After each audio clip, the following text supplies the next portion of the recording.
Ça me fait rire ces livres à 2,50 $ qui disent change ta vie, claque des doigts, bah. Ouais, c'est ça, ouais, mais dans la vraie vie, c'est super dur. Il n'y a pas une semaine où je me faisais pas agresser. Pas une semaine. Je faisais le gros dur aussi, mais c'était pas mon truc. C'était pas ma destinée. Et je me sentais le vilain petit canard parce que tout le monde volait, tapait, frappait. Moi, j'ai reçu un coup de couteau qui était destiné à mon cœur, à mon ventre, et ça, personne ne le sait. Soyez déraisonnable. Communiquez quand personne ne veut le faire. Ayez l'audace de choisir vos valeurs pour faire de vous un grand leader pour un monde meilleur. Je reçois ces derniers temps des messages qui sont quasiment identiques et qui reviennent sur la capacité de se remotiver, comment rebondir. Vous pouvez tout obtenir dans la vie, quasiment tout. Mais la plupart d'entre vous, si vous me suivez, c'est que vous êtes des hommes et des femmes qui voulaient plus dans votre vie. Il y a une différence entre ce que vous avez et ce que vous voulez.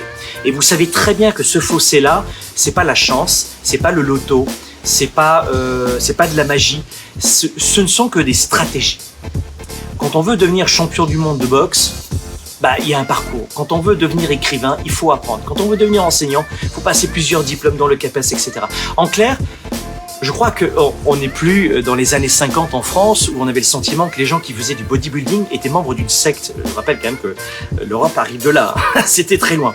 Et pendant ce temps-là, dans les années 50, aux États-Unis, dans l'Ouest, en Californie, on faisait un doux mélange entre la psychologie clinique, Freud, Lacan, etc., et les sciences orientales et spirituelles. Et ça a donné le développement personnel dans les années 50. Et puis notamment, le coaching arrive du monde du tennis aussi, vous le savez. Et on l'a appliqué au monde de la vie et des affaires. Mais vous avez compris tous et toutes en ce moment que s'il y a une différence, et probablement, si tu es honnête, tu vas me dire oui, s'il y a une différence entre ce que tu as et ce que tu veux, eh bien ce fossé-là, ça va s'apprendre. Il y a beaucoup de gens qui me disent donc de quelle façon est-ce que je peux rebondir, comment est-ce que je peux rester un peu plus motivé, Franck, comment est-ce que je peux m'y prendre?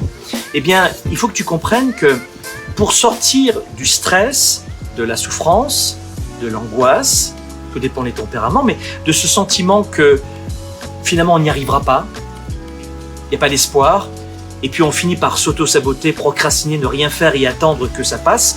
Sauf que si tu attends que les guerres passent, si tu attends que les hausses de prix passent, si tu attends que les récessions passent, si tu attends que les hommes politiques, les femmes politiques aillent bien ou trouvent toutes les solutions à toute ta vie va passer.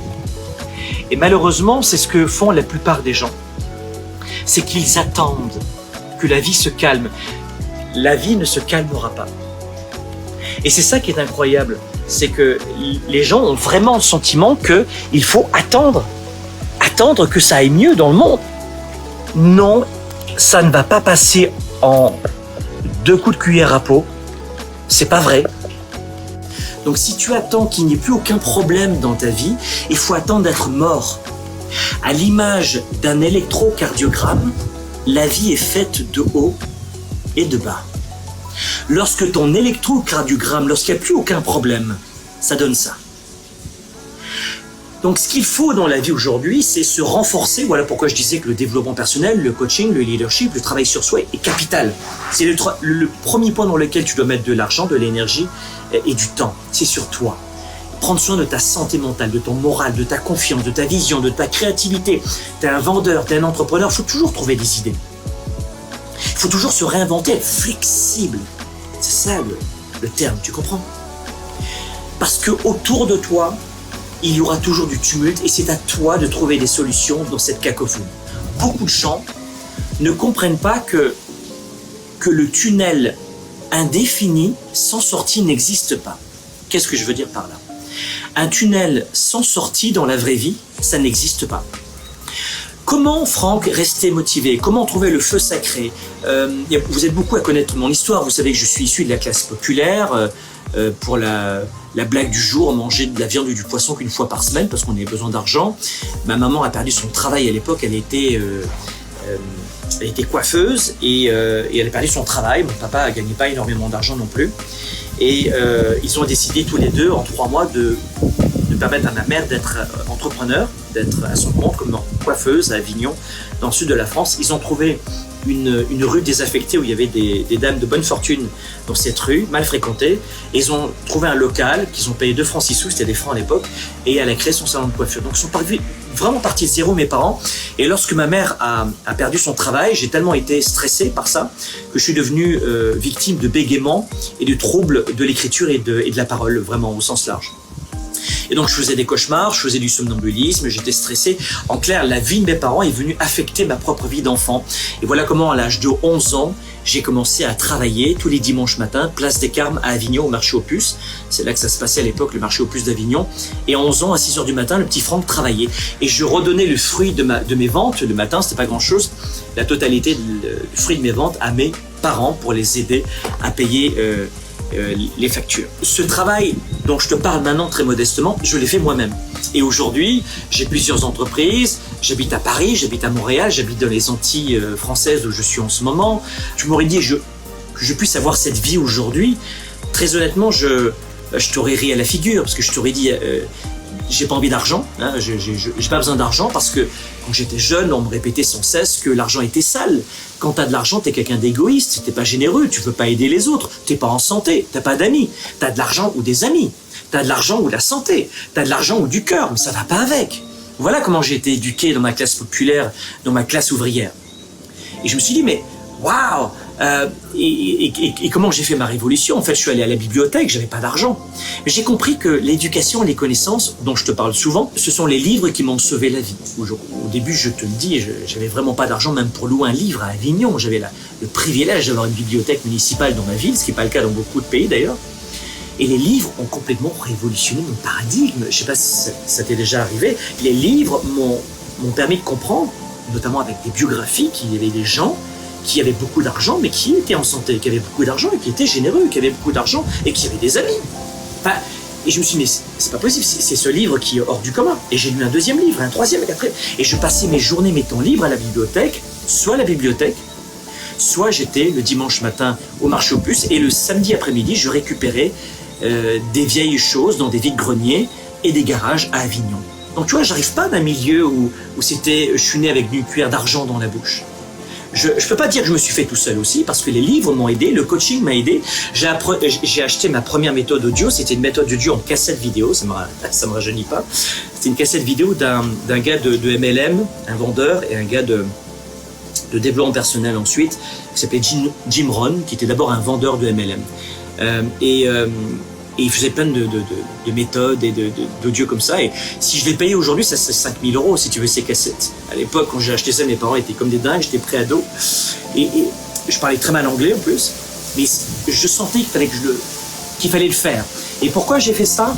Ce qui m'a sauvé la vie, c'est que j'ai compris que les connaissances allaient justement me permettre de passer d'une classe sociale à une autre, mais surtout d'un état de frustration où j'étais dans le quartier des Granges d'Aurel à Avignon. Il n'y a pas une semaine où je ne me faisais pas agresser, pas une semaine. J'ai reçu un coup de couteau qui était destiné à mon cœur, à mon ventre. Je l'ai détourné avec ma main. Et heureusement que j'ai mis du sang partout sur mon t-shirt, et puis les jeunes sont partis et on voulait me voler mon jogging, mon vêtement de sport. Mais j'ai été élevé dans un quartier dans lequel moi j'étais pas un délinquant, dans lequel il y avait que des délinquants ou beaucoup de délinquants, et finalement j'ai failli devenir délinquant moi aussi. Et ça personne ne le sait, parce que l'environnement n'était pas approprié. Et je me sentais le vilain petit canard, parce que tout le monde volait, tapait, frappait. Moi je faisais le gros dur aussi, mais c'était pas mon truc, c'était pas ma destinée. Et ce sont les connaissances qui m'ont sorti de cet état. Et je ne sais pas combien de raclés j'ai pu me prendre avec un jeune ou plusieurs jeunes qui s'attaquaient à moi dans mon quartier en rentrant simplement de l'école chez moi. Donc j'ai vécu une enfance compliquée quand même. Et puis surtout super angoissée par les agressions et les violences physiques. Et alors il y a des gens qui deviennent encore plus violents suite à ça. Et puis moi je suis devenu encore plus généreux suite à ça. Et j'ai décidé de changer la vie des autres. Parce que dans ces banlieues, il n'y a pas de gagnant finalement. Tout le monde souffre. Et je me suis dit, tiens, je vais changer la vie des autres ensuite, mais je vais d'abord devoir changer la mienne. Et les livres, les connaissances m'ont permis de m'en sortir. J'ai consulté des livres de philosophie, de psychologie, de biographie, de littérature, de philosophie. Et ces 6 catégories de livres ont fait ma culture générale et m'ont permis de m'en sortir. et de complètement changer mon prisme, comme je te l'ai dit. Et c'est grâce à tout cela aujourd'hui que je t'invite à lire, à écouter des audios, à fréquenter des gens positifs, à avoir du courage et avoir un soutien des méthodes. C'est pas vrai qu'on peut changer sa vie en claquant des doigts. C'est pas vrai que tu peux changer de groupe d'amis, je l'ai fait, en claquant des doigts. C'est super dur.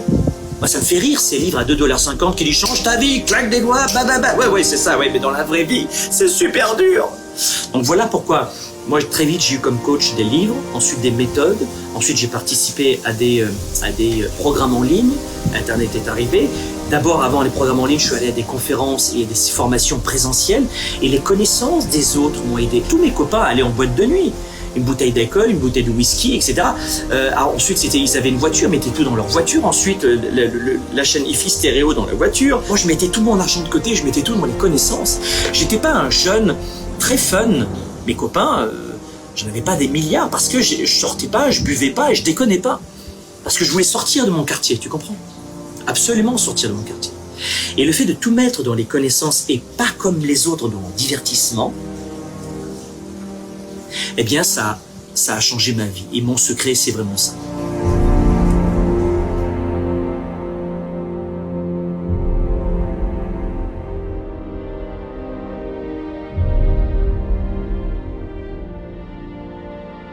De retour ici en plein soleil, Miami Beach, derrière moi. J'espère que ce nouveau temps fort t'a gorgé d'énergie et a déclenché de multiples idées, surtout à mettre en œuvre dans ta vie personnelle comme professionnelle.